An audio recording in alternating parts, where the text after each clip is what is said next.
নমস্কার বন্ধুরা, do online ইজিরি YouTube চ্যানেলে সবাইকে স্বাগত জানাই। তো আপনাদেরকে আজকে একটি গুরুত্বপূর্ণ তথ্য দিতে চলে এসেছি। তো সেটি হলো, এবার রেশন কার্ডের সাথে যুক্ত করতে হবে ব্যাঙ্ক অ্যাকাউন্ট। কারণ এবার থেকে রেশনের শস্যের বদলে পেয়ে যাবেন তার টাকা, এবং সেটি আপনার সরাসরি ব্যাঙ্ক অ্যাকাউন্টে কিন্তু চলে আসবে। তো এমনই একটি খবর উঠে আসছে।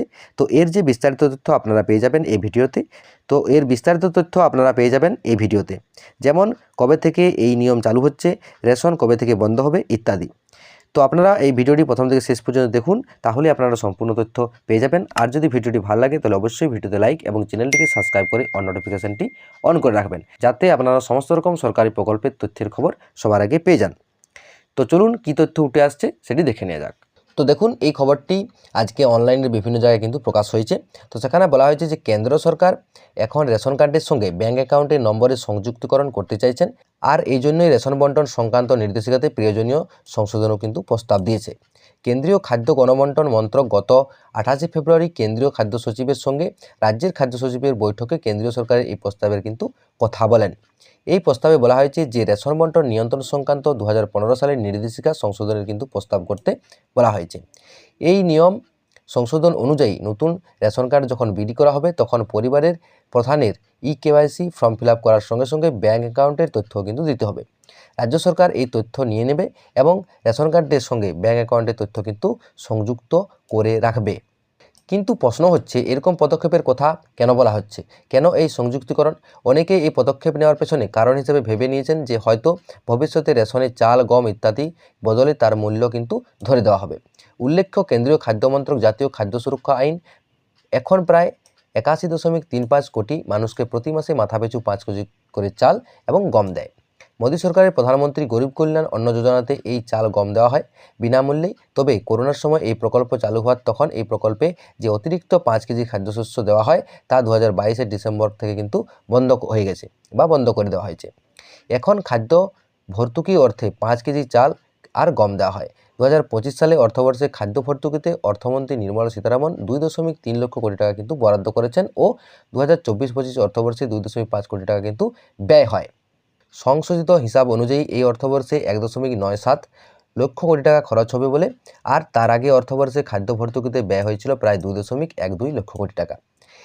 এইবার রেশন কার্ডের সাথে ব্যাঙ্ক অ্যাকাউন্ট জুড়ে দিয়ে নগদ ভর্তুকি দিয়ে কি খাদ্য ভর্তুকি কমানোর রাস্তা খোলা রাখা হয়েছে তা কিন্তু বোঝা যাচ্ছে না। কেন্দ্রীয় খাদ্য বন্টন মন্ত্রক যদিও বলেছেন এখনই এমন পরিকল্পনা নেই, তবে কেন্দ্রীয় সরকারের এই কথা ভেবে রেশন ডিলারদের কিন্তু চিন্তা বেড়েছে। তারা মনে করছেন এই নগদ ভর্তুকির ফলে কৃষকরা কিন্তু বিপদে পড়বেন। সর্বভারতীয় ফেয়ার প্রাইজ অফ ডিলার্স ফেডারেশনের সম্পাদক বিশ্বম্ভর বসুর কথায়, রেশনে বিলির জন্য সরকার চাষিদের থেকে নির্ধারিত দামে চাল, গম কিনে নেয়। যদি সরকার সরাসরিভাবে চাল, গম না কিনে ব্যাংকে খাদ্য ভর্তুকি দিয়ে দিতে শুরু করেন, তবে চাষিরা বিপদে পড়বেন, কারণ এক্ষেত্রে সম্পূর্ণ বাজারের মুখাপেক্ষী হয়ে বসে থাকতে হবে কিন্তু কৃষকদের। সরকারি পরিসংখ্যান বলছে যে এমনিতেই ফি বছর খাদ্য নিগমের মাধ্যমে চাষিদের থেকে এমএসপিতে চাল, গম কেনার পরিমাণ কিন্তু কমে গেছে। একটা সময় অর্থাৎ 2020-21 অর্থবর্ষে কৃষকদের থেকে 9.37 লক্ষ টন খাদ্যশস্য কেনা হতো, যেখানে এখন সেই খাদ্যশস্য কমতে কমতে চলতি অর্থবর্ষে 6.39 লক্ষ টনে নামতে পারে। এক্ষেত্রে সরকার নগদ মূল্য ব্যাংকে ধরে দিলে কৃষকদের সমস্যা আরও বাড়বে বলে মনে করছেন বিশেষজ্ঞরা। অর্থাৎ যে আপনারা খবরটা দেখছেন বা ইনফরমেশানটা আপনারা পাচ্ছেন, সেটি আপাতত কোনো রকম এই নিয়ম চালু হচ্ছে না, এমনই কিন্তু এই খবর অনুযায়ী বোঝা যাচ্ছে। তো সেখানে বলা হয়েছে যে নতুন যে রেশন কার্ড তৈরি হবে, সেই রেশন কার্ডগুলির সাথে তাদের কিন্তু ব্যাঙ্ক অ্যাকাউন্ট অ্যাড করা হবে। তো তার ফলে বিভিন্ন যে ডিলার ফেডারেশন তারা কিন্তু বলছে যে এর ফলে কিন্তু কৃষকদের, তাছাড়াও যারা চাষিদের কিন্তু প্রচুর ক্ষতি হতে পারে। কারণ যদি রেশনে এই বন্টন বা রেশন সামগ্রী যদি বন্ধ করে দেওয়া হয়, এই টাকা যদি সরাসরি ব্যাঙ্ক অ্যাকাউন্টে দিয়ে দেওয়া হয়, তাহলে কিন্তু কৃষকদের কাছে যে একটি নির্ধারিত মূল্যে চাল, গম ইত্যাদি কেনা হতো, সেটিও বন্ধ হয়ে যাবে তার সাথে সাথে।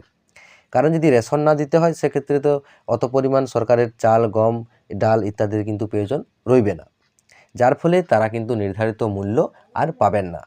তো এই কথা ভেবেই কিন্তু বিভিন্ন বিশেষজ্ঞ মহল তারা কিন্তু চিন্তায় পড়েছে যে এটি যদি করা হয় তাহলে কিন্তু চাষিদের পক্ষে সেটা কিন্তু খুবই বিপজ্জনক।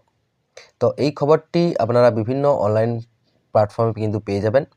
তো আপাতত কিন্তু আপনারা দেখতে পেলেন বা বুঝতে পারলেন এটা পড়ার পর, সেখানে আপাতত কিন্তু এর কোনো ব্যবস্থা বা এর যে পরিকল্পনা সেটা কিন্তু চালু হচ্ছে না আপাতত। তো পরবর্তীতে কি হবে সেটা সময়ই বলবে, তার জন্য আপনাদেরকে কিন্তু অপেক্ষা করে থাকতে হবে।